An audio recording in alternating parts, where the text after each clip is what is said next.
Hello po. Ayan, meron po tayo ditong ulo ng yellowfin. Ito ay binili ko sa SM at 157 siya. So,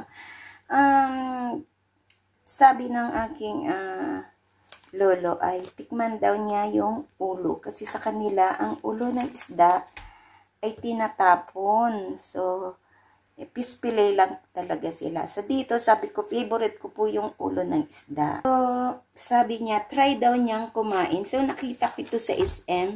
Bagong hiwa lang siya at sariwa. So, binili ko kahapon. So, ito. Gagataan ko ito.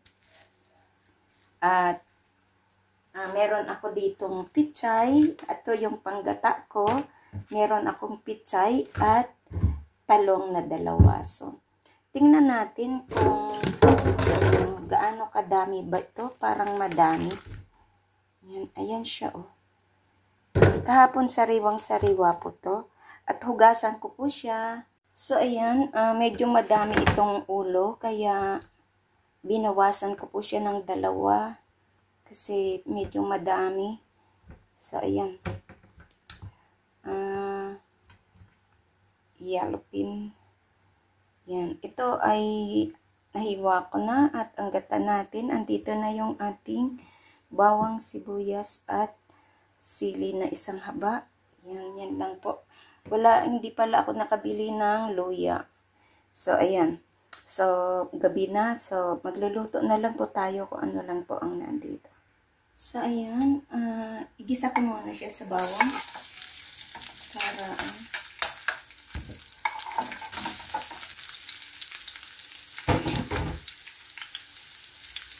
ilagay ang ating gata. Nakalimutan ko palang bumili ng luya. May luya ako dyan sa garden, gabi na. Okay na to, pwede na yan, basta igisa ko lang siya. So, ayan. So, ilagay ko na tong ating ulo ng yellowfin.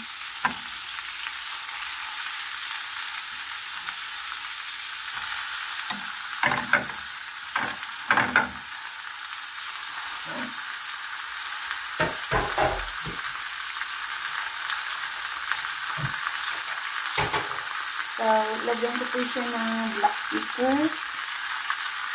Yung medyo maano ang medyo pagkadoro. At lagyan ko siya ng asin kunti lang.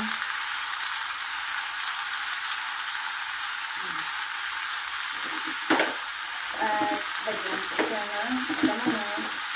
Hindi mawawala ang ating natin sa langit.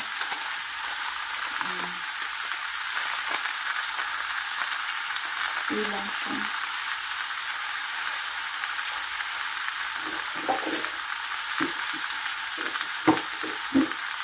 So,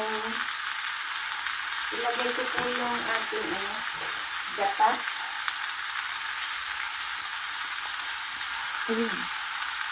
Ilagay ko natin yung ating gata.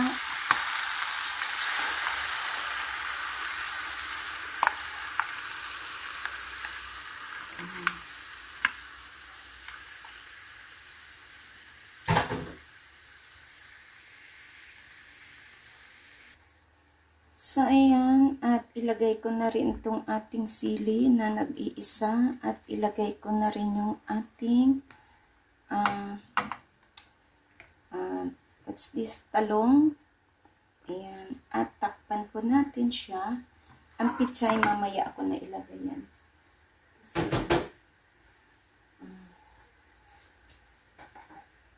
medyo maglagay pa ako ng kaunting patis para sa atin. Kasi konti lang yung ating asin. Ayan.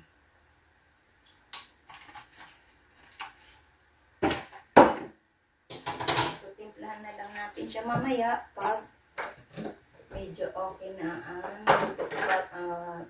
pagluto na. So, takpan ko po siya nito para maluto natin. Ayan. Check natin. Wow. Ayan. Malapit na po maluto. First time ko nitong magluto ng paksiw. Ayan. Ayan, si Mar Susan kasi naka-live today para sa kanyang ano nga yan? Pabinggo. Hindi naman ako nagbibinggo. Kaya ito, nagluluto. Ayan, si Mary Ann ang nagsasalita. Sila yung background ko, diba? Ayan, kaya hindi ako umakyat kasi busy ako sa kusina. Ayan. Ayan.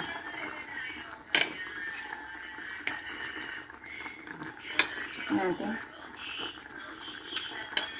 Sarap. Sarap pala ang ganitong gataan. Ayan. So, ayan.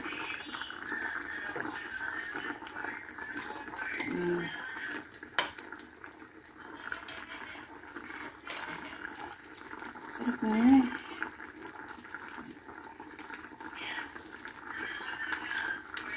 Ang sarap ng ano niya, sabaw. Pero gusto ko dyan, maanghang-anghang, kaya lagyan ko nito hot sauce. Para matanggal din yung mga malansa-lansa ba. Wala kasi akong what's this? Wala kasi akong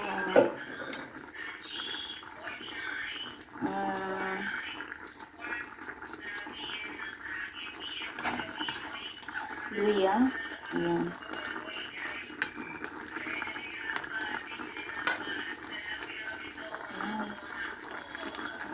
Ilagay na natin yung ating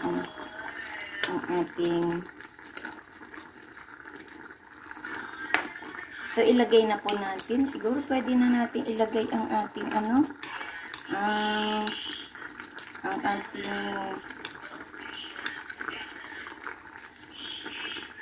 pwede na natin ilagay ang ating pichay. Yummy. First time ko nang magata ng ganito kasi alam mo, bawal na sa akin ang magata. Kasi ang ating cholesterol, pag ganito may edad-edad na. Kaso lang, sabi ni Fred, try niya daw yung ulo ng isda. So, wala naman akong nakitang malalaking ulo doon, kundi ito. Tsaka gusto ko kasi bumibili ng ulo sa palengke. Ayan. So, sandali lang. At may bumibili. At takpan ko muna ha. Ayan. So, ayan. Check natin. Ayan.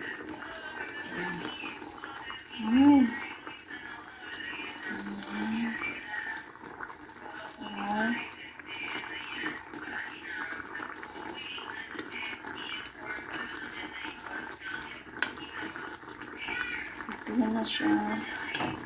Ayan.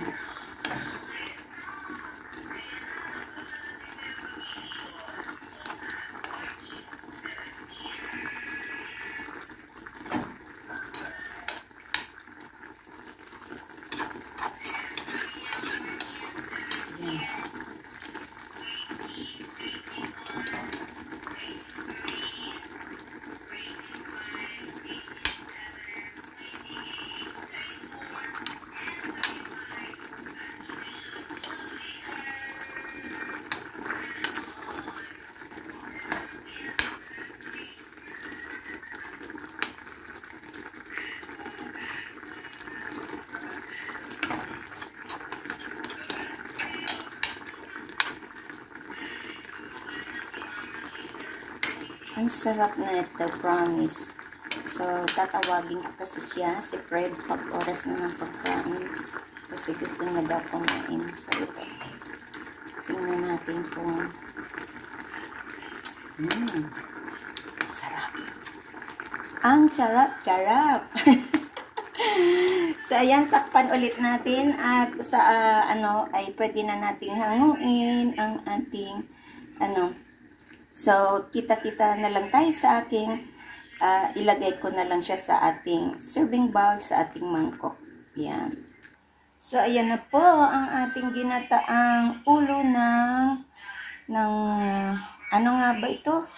Ulo ng yellowfin. Ayan, sa ginataan natin sa pichay at talong. Ang sarap pala nito. First time kong makakain nito. Ayan. Ayan, salamat po sa inyong lahat. This is Lori's Kitchen. Thank you at kain na po tayo. Simpleng ulam sa aking kusina. Ginataang ulo ng yellowfin. Ayan, thank you and mega love shoutout sa inyong lahat yan. Kain na po tayo. Bye! Thank you so much and mega love shoutout sa inyo dyan.